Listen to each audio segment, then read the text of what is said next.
No, como les decía, esta primera hora la llamamos de escuela dominical. Vemos un tema de manera trimestral y ese trimestre que empezó ahora en el mes de julio, estamos continuando ya un curso que había empezado años atrás acerca de la ética cristiana, que a su vez nos llevó al estudio de los 10 mandamientos de Dios.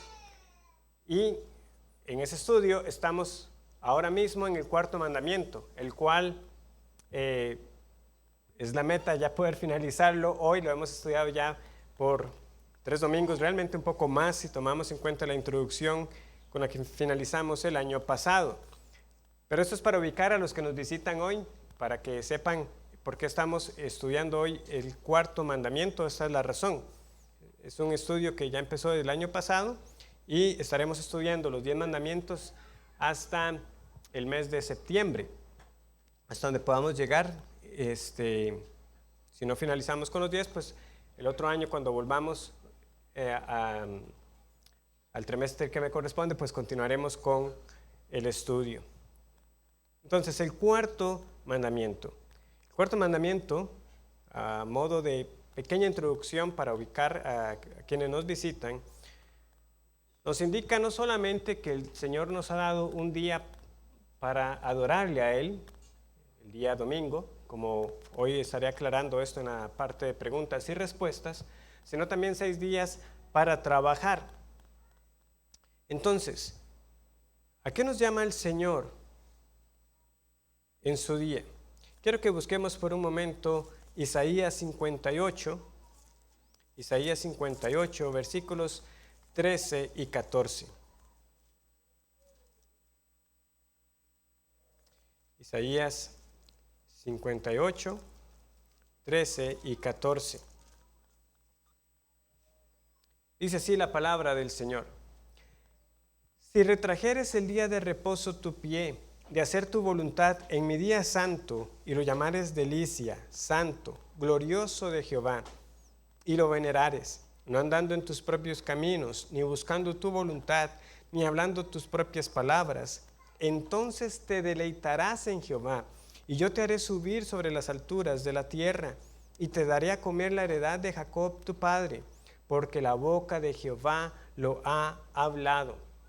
Hermanos y amigos, lo que debemos tener claro nosotros es que el contraste de lo que ocurre durante 6 días de la semana y el séptimo no debería ser un contraste entre hacer algo que es agradable 6 días a la semana y algo que no es agradable el séptimo. Bueno, es el día que hay que ir a la iglesia. No, es al contrario.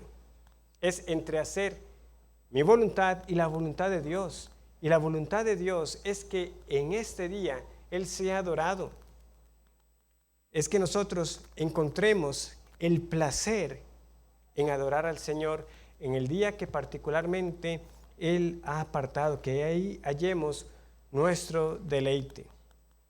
Cuando eso nosotros lo tenemos en cuenta, entonces no vamos a estar este día pensando en otras cosas, en qué es lo que yo voy a hacer mañana, cuando vuelva al trabajo, o que cuánto me hubiera gustado estar en otro lugar. No, es que qué mejor lugar que estar con el pueblo del Señor adorándole y encontrar ese reposo espiritual que nosotros tenemos en Cristo.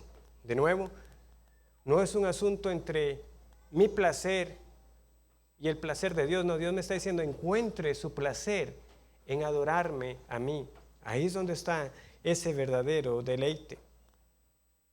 Por eso es que intencionalmente nosotros debemos procurar alejarnos de labores que nos generan ganancia y de otras labores innecesarias que pudieran esperar, que no son obras de necesidad, no son obras de misericordia, para realmente disponer la mayor parte del tiempo que se pueda en estar con el pueblo del Señor y también ayudando a los necesitados.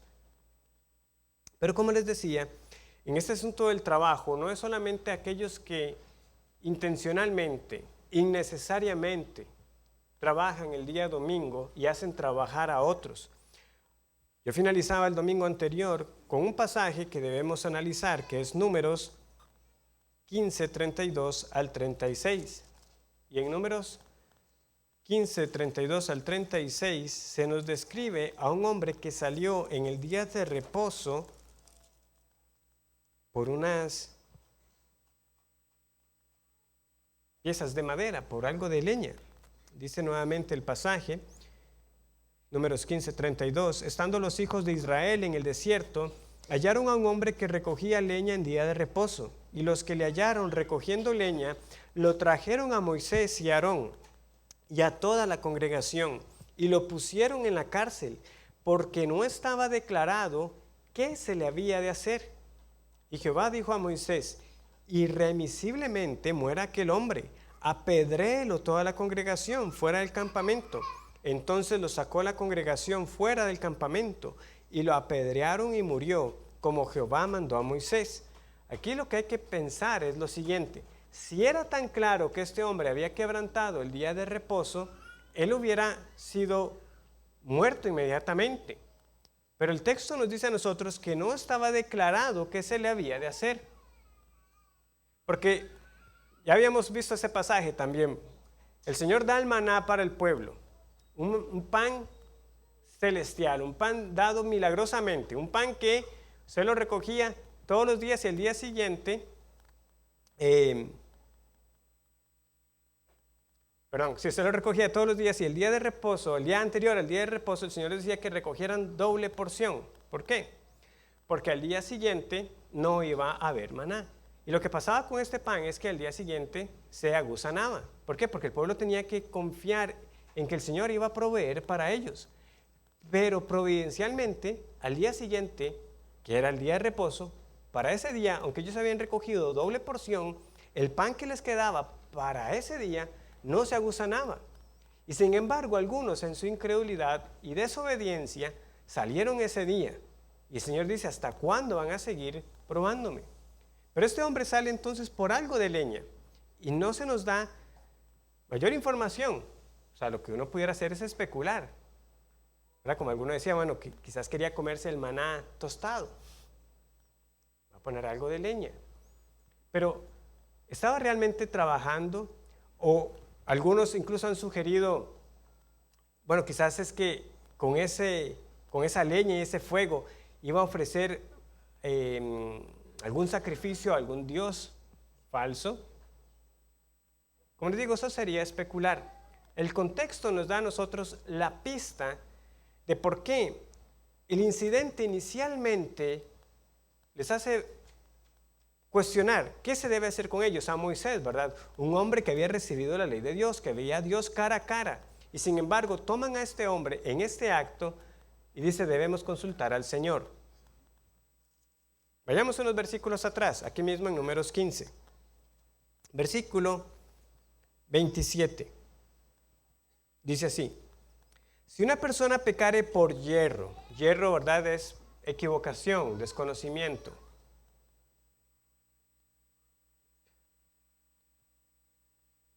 Ofrecerá una cabra de un año para expiación, y el sacerdote hará expiación por la persona que haya pecado por yerro. Es decir, usted hizo algo que no sabía que era pecado. La reconciliará y le será perdonado. El nacido entre los hijos de Israel, versículo 29, y el extranjero que habitar entre ellos, una misma ley tendréis para el que hiciere algo por yerro. Mas la persona que hiciere algo con soberbia, así el natural como el extranjero, ultraja a Jehová. Esa persona será cortada de en medio de su pueblo, por cuanto tuvo en poco la palabra de Jehová y menospreció su mandamiento. Enteramente será cortada esa persona, su iniquidad caerá sobre ella. Y vean que después de que se nos habla entonces de esta distinción entre pecar por desconocimiento, por error, yo no sabía, y el pecar intencionalmente, soberbiamente, yo sé lo que el Señor ha dicho, yo sé cuál es el mandamiento del Señor y aún así lo voy a hacer, se nos habla de un hombre que salió a buscar algo de leña en el día de reposo. Una falta que a nuestros ojos, si somos francos, diríamos, pero ¿cuál es el problema? ¿Tan grave fue que fuera a buscar algo de leña? Yo creo que el contexto es el que nos ayuda a entender lo que pasa aquí. Es alguien que conoce el mandamiento de Dios y fue intencionalmente a quebrantarlo, aunque la falta a nuestros ojos pudiera parecer muy pequeña, como para meritar una pena capital. Hermanos, nosotros aquí no podemos alegar desconocimiento de que este es el día del Señor. Esa no es la primera vez que estudiamos este mandamiento. En otros momentos hemos tenido exposiciones. Y hay una diferencia entre tener dudas de que puede ser apropiado hacer o no hacer, y otra muy diferente es que yo sé que lo que estoy haciendo no conviene para este día, que no debería estarlo haciendo, y no me importa. Y debemos tener cuidado si tal manera de actuar se está alojando en nuestros corazones, por el simple hecho de que nosotros no lo veamos o nos parezca una falta menor. Esta es la pregunta que muchos tienen que contestar cuando trabajan el día domingo. Porque ¿cuál es la finalidad de no trabajar para nuestra ganancia? ¿Qué buscamos con reducir las labores cotidianas? Hermano, ¿se pasó algo ahí con las?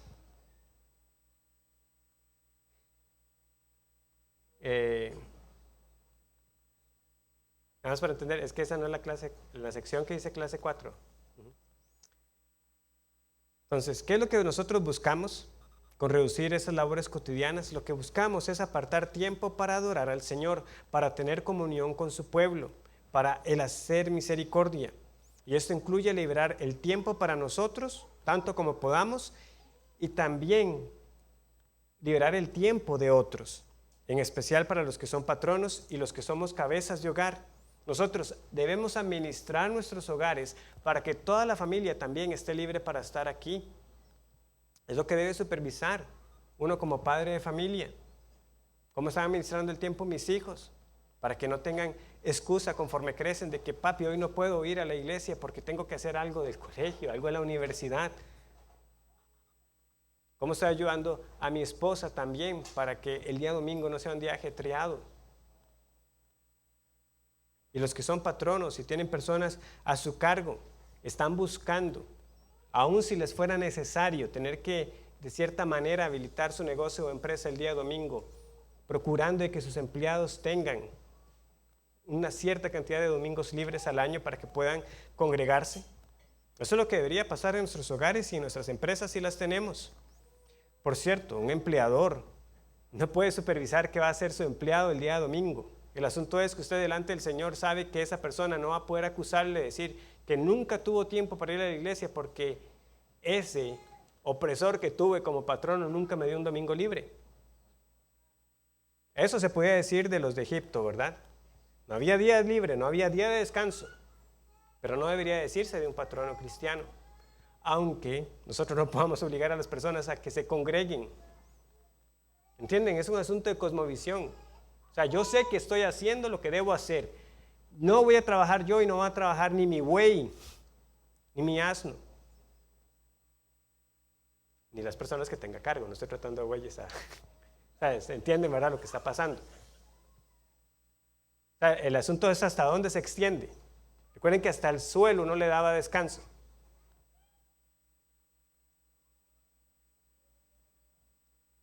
El cuarto mandamiento, como todos los mandamientos, abarca toda la ley y toda nuestra vida. Todo nuestro tiempo es para Dios. 6 días trabajamos para Él y el séptimo lo adoramos a Él. ¿Por qué? Porque todo nuestro tiempo le pertenece a Él. Y este mandato también hace ver muy claro por qué toda la ley tiene que ver también no solo con nuestro amor a Dios, sino también con el prójimo. Porque en este mostramos esa misericordia para que otros también descansen de sus labores para que puedan adorar a Dios. Aunque el cuarto mandamiento se encuentra en lo que se llama la primera tabla de la ley. Entonces, si bien al trabajar como al comer y beber lo debemos hacer para la gloria del Señor, es el Señor en su bondad que nos da un día para dejar los afanes propios de esta vida terrenal, para que nuestra mirada sea llevada una vez más al reposo definitivo que Cristo ha ganado para su pueblo y cuya consumación anhelamos. Comparto de nuevo la frase de Thomas Watson: los demás días de la semana se trabaja más en la tierra, pero este día se dedica a las cosas del cielo. El resto de la semana recoges paja, pero en el día del Señor recoges perlas. Pero igualmente hay inquietudes, porque, por ejemplo, Watson, uno lee esto y dice, qué hermoso, ¿verdad? Pero usted sigue leyendo a Watson y luego Watson va a escribir cosas como estas. Aquel que dedica cualquier parte del día del Señor a los negocios mundanos y el trabajo común, es un ladrón peor que el que roba en la calle, pues aquel le roba al hombre, el otro le roba a Dios. Trabajo común. ¿Qué podría estar entendiendo un hombre como él en cuanto al trabajo común? Que aún hacer algo como eso lo estaba viendo como robar al Señor. Entonces, hermanos, se tomaba muy en serio estos pasajes que hemos visto, como el de Números 15, el de Jeremías, cuando el Señor dice que va a quemar las puertas de Jerusalén para aquellos que estaban metiendo pesadas cargas.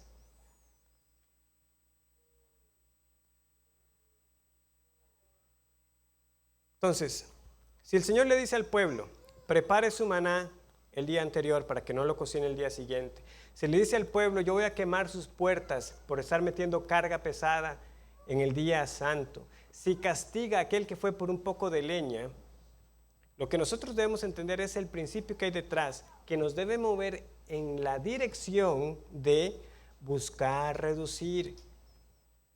Eso no significa, por ejemplo, que vamos a dejar de hacer absolutamente todas las cosas. No, nosotros nos bañamos, nos lavamos los dientes, es necesario. Hasta misericordia, podría decir uno. Tendemos nuestras camas, comemos. Y solo el hecho de comer implica que hay que preparar una mesa, hay que sacar los platos, hay que volverlos a meter en algún lado, aunque usted los quiera lavar el día siguiente. O sea, hay asuntos que siempre hacemos. Entonces, por trabajo común no podemos entender que es que absolutamente nada más se puede hacer, que simplemente estarse sentado, ir al culto y regresar y volver a quedarse sentado y comer haciendo el menor movimiento posible.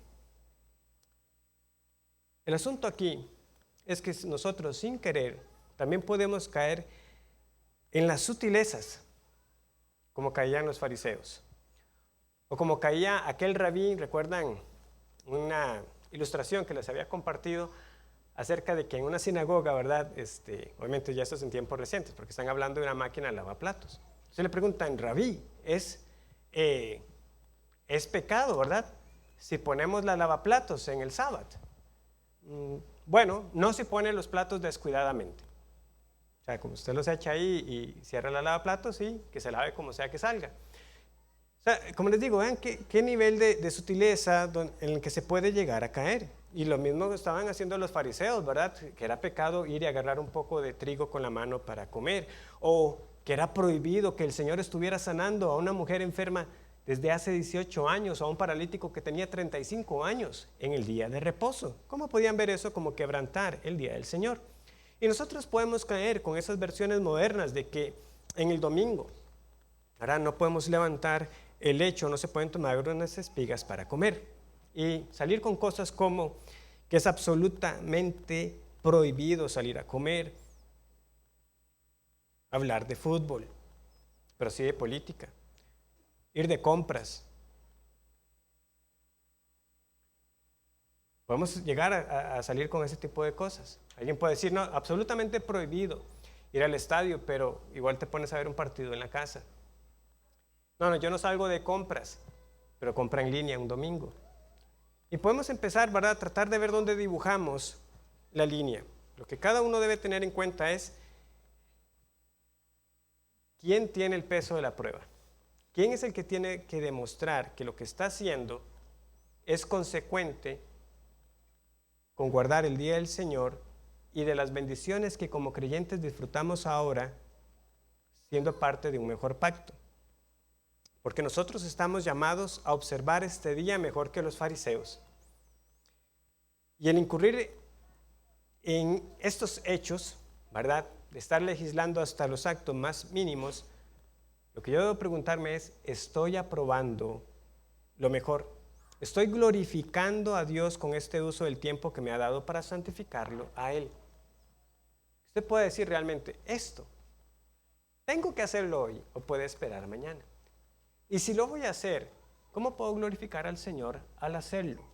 Realmente mi conciencia está limpia de que cae en un acto de adoración para Dios, en un caso de necesidad o en un caso de misericordia. Muy bien. Recordemos que este mandamiento está sustentado tanto por la creación como por la redención. Y particularmente el mandamiento dice que nos acordemos. Y vean, por ejemplo, lo que dice uno de los catecismos respecto a esta frase solamente, acuérdate. ¿Por qué la palabra acuérdate está al inicio del cuarto mandamiento? La palabra acuérdate está al inicio del cuarto mandamiento, en parte, debido al gran beneficio de recordarlo, mediante lo cual se nos ayuda en nuestra preparación para guardarlo, y al guardarlo, para guardar mejor todo el resto de los mandamientos, y para que haya una continua conmemoración agradecida de los dos grandes beneficios de la creación y la redención, los cuales contienen un breve resumen de la religión, y en parte porque siempre estamos prestos a olvidarlo, por cuanto hay menos luz de la naturaleza en ello, y sin embargo refrena nuestra libertad natural en cosas que en otras ocasiones son legítimas, porque llega solamente una sola vez en 7 días, y siendo muchos de los asuntos comunes que están en el resto de la semana, que con mucha frecuencia alejan nuestras mentes de pensar en el día de reposo, ya sea para prepararnos a guardarlo o para santificarlo. Y finalmente, porque Satanás trabaja mucho mediante sus instrumentos para obliterar la gloria e incluso la memoria de este día, a fin de producir toda irreligiosidad e impiedad. Yo sé que incluso aunque esa traducción es más moderna, hay ciertos términos complejos, pero se resume de esta manera. ¿Por qué debemos acordarnos, hermanos, constantemente de este mandamiento? Precisamente porque el resto de la semana se nos ocupa de tantas labores que les ha pasado a ustedes que caen en cuenta un sábado en la noche como, y mañana es domingo. O sea, pasé tan ajetreado y tan ocupado el resto de la semana y mañana es domingo. Por eso es que constantemente debemos acordarnos a lo largo de la semana, como les decía. Qué bueno que es saber que toda mi vida es para el Señor, pero yo lo que anhelo más es el día en que el día de reposo sea definitivo y cada domingo venimos a ejercitar esto, lo que estamos anhelando, ese reposo definitivo que ya Cristo ganó para su pueblo. Entonces, dicho esto, voy a pasar a algunas de las consultas recibidas. Entonces, ¿qué es guardar todo el día? Todo el día. Ustedes notan nuestra confesión de fe, y de nuevo para quienes nos visitan, una confesión de fe es simplemente un documento donde tenemos por escrito lo que creemos como iglesia. Entonces, tenemos un documento donde tenemos las bases bíblicas que sustentan lo que creemos respecto al día del Señor.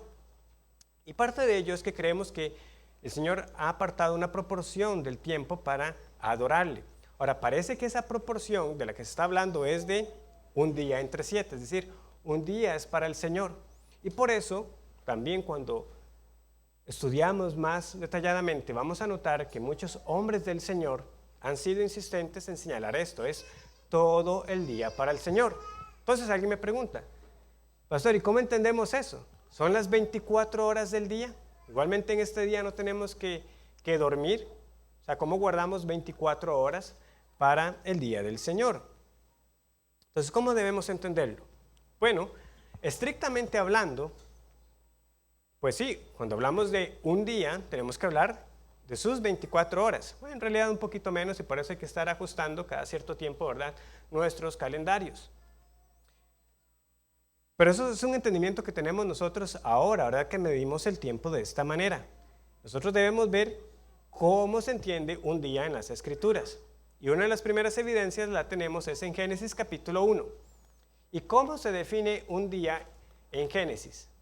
Y fue la tarde y la mañana un día. Y fue la tarde y la mañana el segundo día. O sea, es este entendimiento, ¿verdad?, de un día que claramente estaba regido, ¿verdad?, por la disponibilidad de la luz. Fue la tarde y la mañana, fue la tarde y la mañana. Nosotros es que estamos ya tan acostumbrados, ¿verdad?, a la facilidad que es tener luz en cualquier momento que lo necesitemos, que se nos olvida que esto es algo apenas del siglo pasado, el tener iluminación facilitada por la electricidad. Y no hay que irse muy atrás, o sea, todavía de niño yo recuerdo que en la zona donde vivía mi abuela lo que se utilizaban eran las canfineras, ¿sí? Eso era. Estaba uno con el tarrito y la mechita y eso era lo que había. Para mí era toda una experiencia, obviamente, ¿verdad? Era aventura. Ahora imagínense lo que era vivir eso todos los días así. No estamos hablando, obviamente, de más de 50 años atrás, 60 años. O sea, eran las zonas más urbanizadas que tenían ese acceso.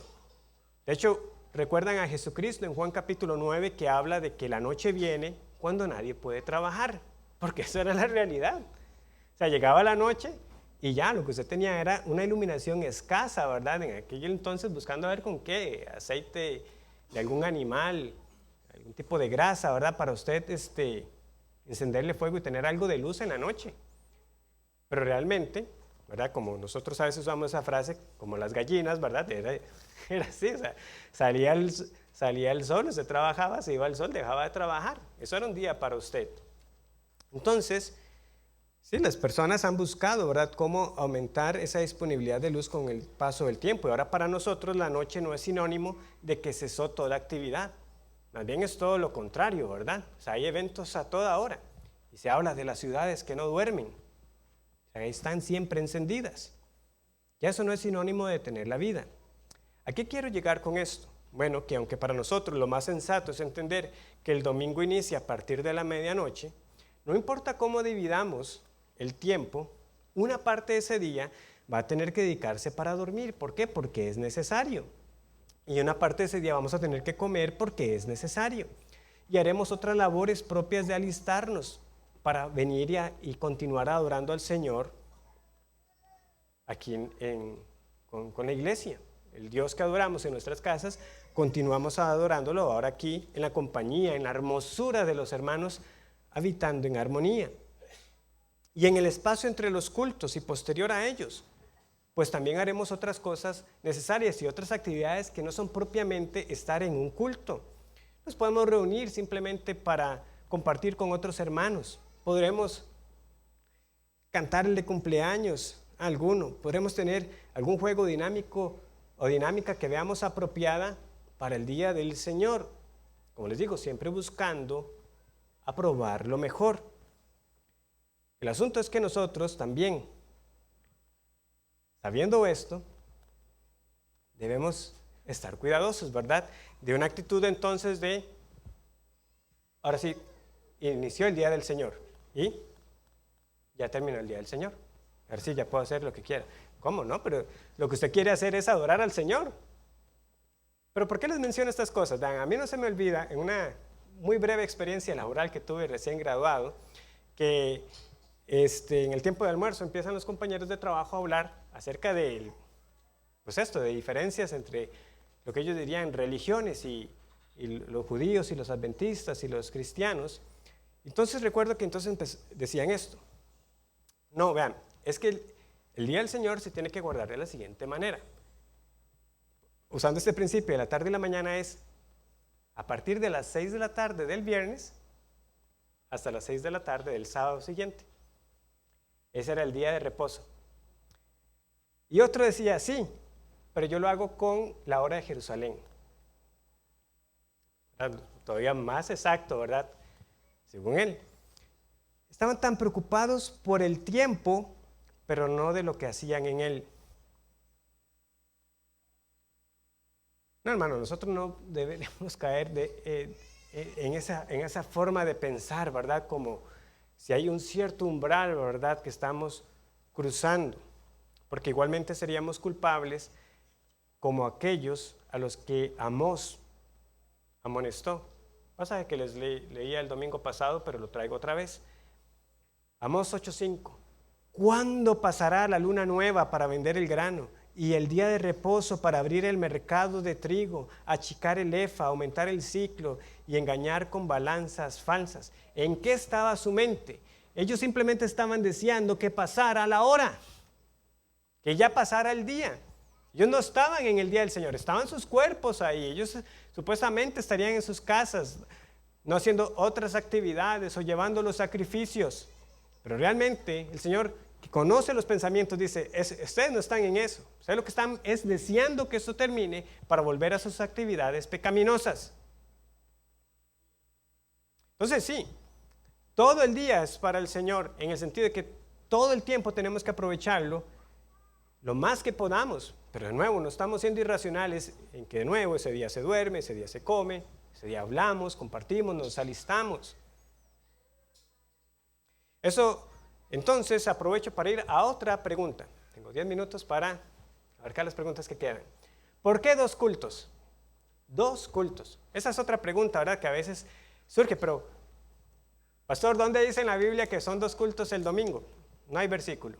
Ya se lo digo muy claro. No hay versículo que le diga a usted, la iglesia se va a reunir a las 9 de la mañana y a las 4 de la tarde.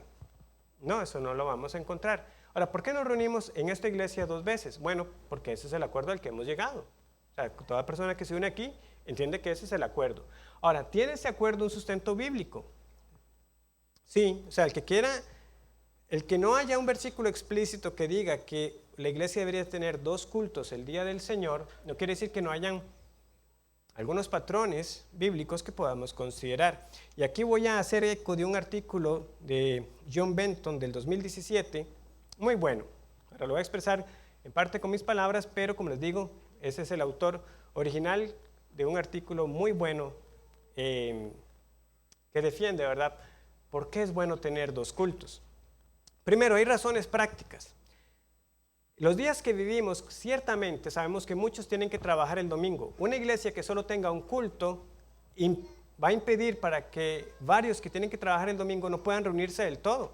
Si usted trabaja en la mañana y lo dejan salir por la tarde, que es a veces lo que sucede, ¿verdad? Que algunos, aunque abren el domingo, por lo menos tienen una pequeña consideración de que el horario es más limitado.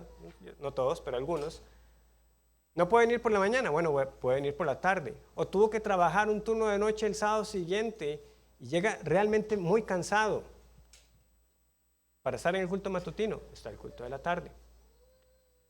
Digo, como testimonio de hermanos que han tenido eso y aún así estaban aquí en el culto de la mañana. Pero, como les digo, es el hecho de que qué bueno es que haya más oportunidades, porque un solo culto limitaría a muchas personas el poder congregarse. También nos da una oportunidad para seguir invitando a nuestros familiares y amigos incrédulos. Les cortamos las excusas. Es que verás que tengo algo en la mañana, tenemos culto en la tarde. Concuerda con el patrón de la creación. ¿Qué es lo que nos muestra a nosotros el patrón de la creación? La tarde y la mañana. Y de esa misma manera tenemos nosotros un culto en la tarde y un culto en la mañana.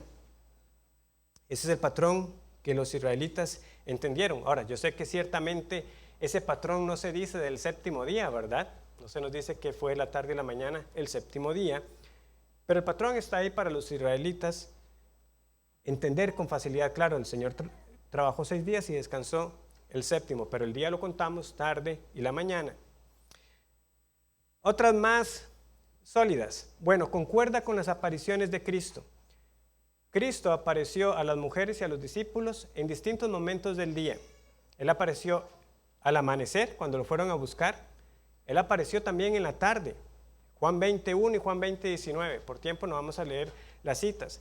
También se le apareció a los 2 discípulos en el camino de Emaús. Entonces vemos que en el día del Señor, que lo llamamos así porque en ese día Cristo resucitó, Él se apareció a su pueblo en diferentes momentos, en la mañana, a lo largo del día y al atardecer.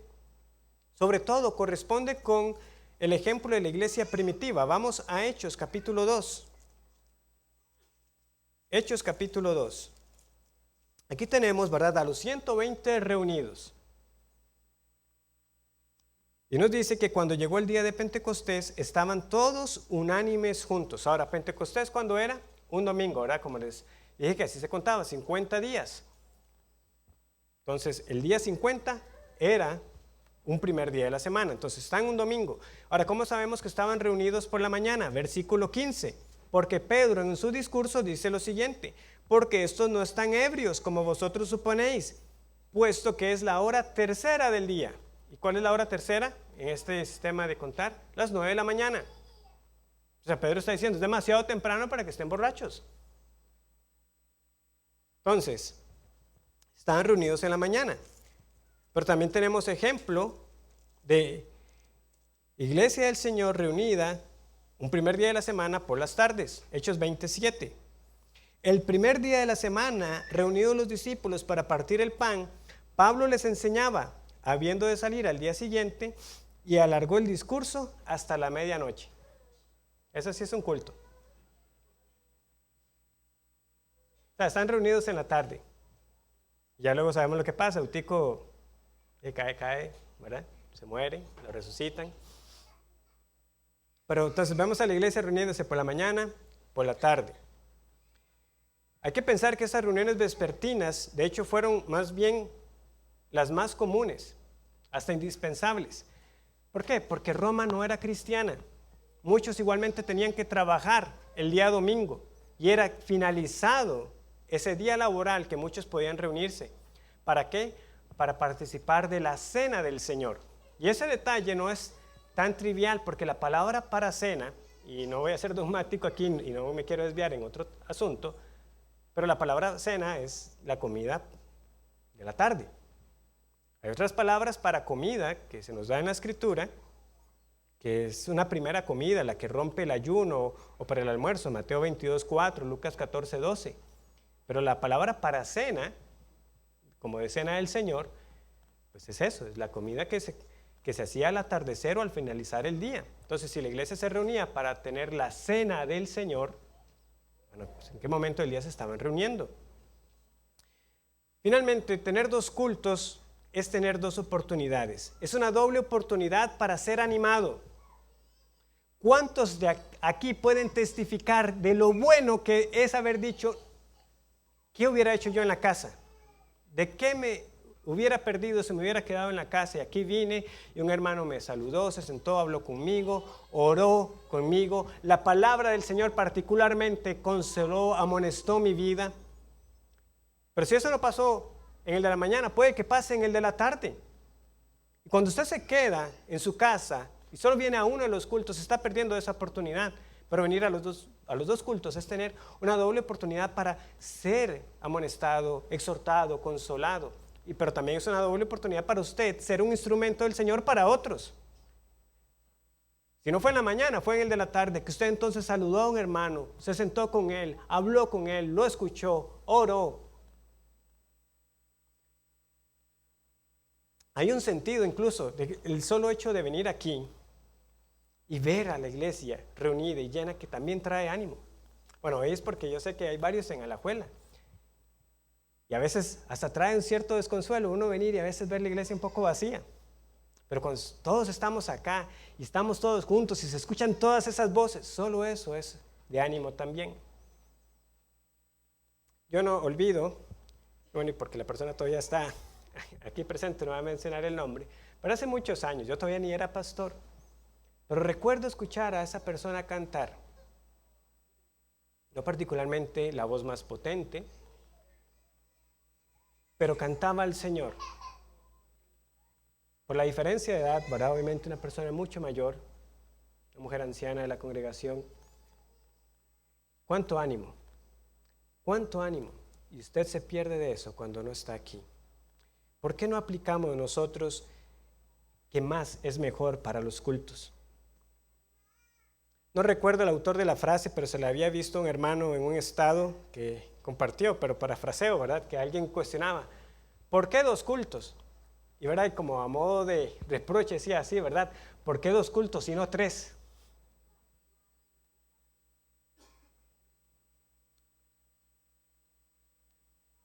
Hermanos, nosotros deberíamos, si nosotros realmente estamos encontrando el deleite en estar en la adoración corporativa, dos cultos no deberían ser una carga. Y cuanto más nos preparemos durante la semana para realmente desentendernos de muchas cosas, más reposo vamos a encontrar. Eso tendría que ser así, por supuesto. Conforme a las circunstancias puedan llegar a cambiar, nosotros podemos seguir reconsiderando el horario de los cultos. Pero quiera el Señor que esta iglesia se siga caracterizando por mantener 2 cultos al Señor en su día. Una pregunta que ya debería estar contestada, pero que nuevamente retomo para efectos de que quede bien completa la respuesta. ¿Por qué el domingo? ¿Por qué tomamos el día de la resurrección de Cristo? Bueno, sí, nos reunimos domingo porque en ese día Cristo resucitó. Y el hecho es que tenemos muchos patrones en la Escritura que no solamente nos hablan del séptimo día, pero también de lo que pasa en el primer día. Pentecostés es un ejemplo, ¿verdad? Usted contaba 7 días, 7 veces 7 días de reposo, y el primer día era de fiesta al Señor. O sea, el primer día. En Cristo tenemos una nueva creación, estamos inaugurando algo nuevo. Además, quien quiera decir que guardar el domingo es quebrantar el mandamiento, realmente no lo está leyendo con atención. El 4.º mandamiento no establece un día específico, lo que establece es un patrón: 6 días de trabajo y el 7º descansarás y adorarás al Señor. Usted puede contarlos, ¿verdad?, a partir del sábado, o como nosotros lo estamos contando, a partir del domingo, pero no estamos quebrantando el mandamiento, como algunos grupos, ¿verdad?, que buscan que sea el sábado, quieren afirmar. Pero realmente el mandamiento lo que establece es un patrón, no un día. También, para contestar, porque un día que salimos a evangelizar, un adventista me decía, es que eso fue Constantino. No fue Constantino. O sea, hemos leído ya pasajes de la Biblia que la iglesia se estaba reuniendo el primer día de la semana. O sea, eso ya debería ser suficiente. O sea, ¿cuál Constantino? Lea la Biblia. Es que cambiaron su traducción. Bueno, entonces, sí, es que eso me dijo. Entonces, hay cartas también. Por ejemplo, hay una carta de Ignacio de Antioquía a los magnesios. Así era el nombre, ¿verdad? Entonces, que dice que los cristianos ya no observan el sábado, sino que dirigen sus vidas al día del Señor, en el que nuestra vida es refrescada por Él y su muerte. Entre otras cartas y citas que se podrían proveer. Entonces vemos desde muy temprano, también ya la iglesia se reunía un domingo. Voy a terminar aquí para no excederme con el tiempo, pero si el Señor lo permite, estaremos iniciando con el 5.º mandamiento el próximo domingo. Que el Señor les bendiga. Les recuerdo que si tienen preguntas pueden acercarse con toda confianza. Los padres pueden ir por sus niños a las 10 de la mañana sentados, esperando el momento para iniciar. El Señor les bendiga.